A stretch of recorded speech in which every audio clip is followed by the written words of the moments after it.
നമസ്കാരം. ഇന്ത്യക്ക് T20 ലോകകപ്പ് കിരീടം സമ്മാനിച്ചുകൊണ്ടാണ് 2024 മുഖ്യ പരിശീലകനായിരുന്ന രാഹുൽ ദ്രാവിഡ് ആ ഒരു സ്ഥാനത്ത് നിന്ന് പിന്മാറിയത്. IPL മെന്ററായി വലിയ വിജയങ്ങൾ നേടിയ ഗൗതം ഗംഭീറിനെ BCCI ഈ സ്ഥാനത്തേക്ക് കൊണ്ടുവരികയും ചെയ്തു. എന്നാൽ ഗംഭീർ ഇന്ത്യൻ ടീം ഹെഡ് കോച്ചായി സ്ഥാനമേറ്റ ശേഷം ചരിത്രപരമായ തോൽവികളാണ് നേരിടേണ്ടി വന്നത് ഇന്ത്യക്ക്. സ്വന്തം തട്ടകത്തിൽ ന്യൂസിലൻഡിനോട് 3-0 ടെസ്റ്റ് പരമ്പര തോറ്റ ഇന്ത്യ ഓസ്ട്രേലിയയിൽ ബോർഡർ ഗവാസ്കർ ട്രോഫി 3-1 തോൽക്കുകയായിരുന്നു. ഗംഭീറിന്റെ കീഴിലുള്ള ടീം ഇന്ത്യയുടെ ദയനീയ പ്രകടനങ്ങൾ പരിശീലകനെന്ന നിലയിൽ അദ്ദേഹത്തിന്റെ റോൾ സൂക്ഷ്മ പരിശോധനയ്ക്ക് വിധേയമാക്കാൻ BCCIയെ പ്രേരിപ്പിച്ചിരിക്കുകയാണ്. ന്യൂസിലൻഡ് ഓസ്ട്രേലിയ പരമ്പരകളിലെ ഇന്ത്യയുടെ തോൽവികൾക്ക് ഗംഭീർ ഉത്തരവാദിയാണെങ്കിലും കളിക്കാരുടെ മോശം പ്രകടനത്തിന് അദ്ദേഹത്തെ മാത്രം കുറ്റപ്പെടുത്താനാകില്ല. ഓസ്ട്രേലിയൻ പര്യടനത്തിലെ ഇന്ത്യയുടെ പ്രകടനത്തെക്കുറിച്ച് BCCI ഉടൻ അവലോകന യോഗം ചേരും. ഇന്ത്യൻ ടീമിലോ കോച്ചിംഗ് സ്റ്റാഫുകളിലോ വലിയ മാറ്റങ്ങളൊന്നും ഉണ്ടാകില്ല എന്നാണ് റിപ്പോർട്ടുകൾ.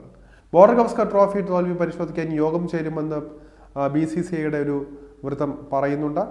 പരമ്പരയിലെ ബാറ്റർമാരുടെ മോശം പ്രകടനത്തിന് പരിശീലകനെ പുറത്താക്കുന്നത് ശരിയല്ല എന്നും അദ്ദേഹം വ്യക്തമാക്കിയിട്ടുണ്ട്.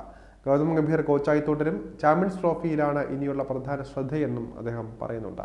ടെസ്റ്റ് ക്രിക്കറ്റിൽ മോശം ഫോം തുടരുന്ന രോഹിത് ശർമ്മയും വിരാട് കോഹ്ലിയും ഓസ്ട്രേലിയയിലും പരാജയമായിരുന്നു.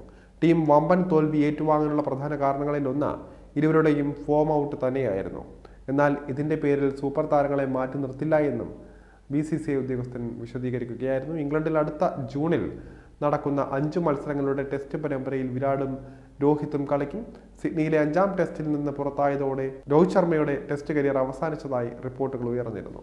അതേസമയം ടെസ്റ്റ് ക്രിക്കറ്റിൽ വിരാട് കോഹ്ലിയുടെ ഭാവി ചർച്ച ചെയ്യാൻ സെലക്ടർമാർ അദ്ദേഹത്തെ വിളിപ്പിക്കും എന്നാണ് റിപ്പോർട്ടുകൾ. ഇംഗ്ലണ്ട് പര്യടനത്തിന് മുൻപ് തങ്ങളുടെ ഫോം തെളിയിക്കാൻ ആഭ്യന്തര ക്രിക്കറ്റ് കളിക്കാരോട് ആവശ്യപ്പെട്ടേക്കും. ഇതിന് ശേഷം രോഹിത്തും കോഹ്ലിയും ഇംഗ്ലണ്ട് പര്യടനത്തിലുള്ള ഇന്ത്യൻ ടീമിന്റെ ഭാഗമാകുമെന്നും അറിയുന്നുണ്ട്.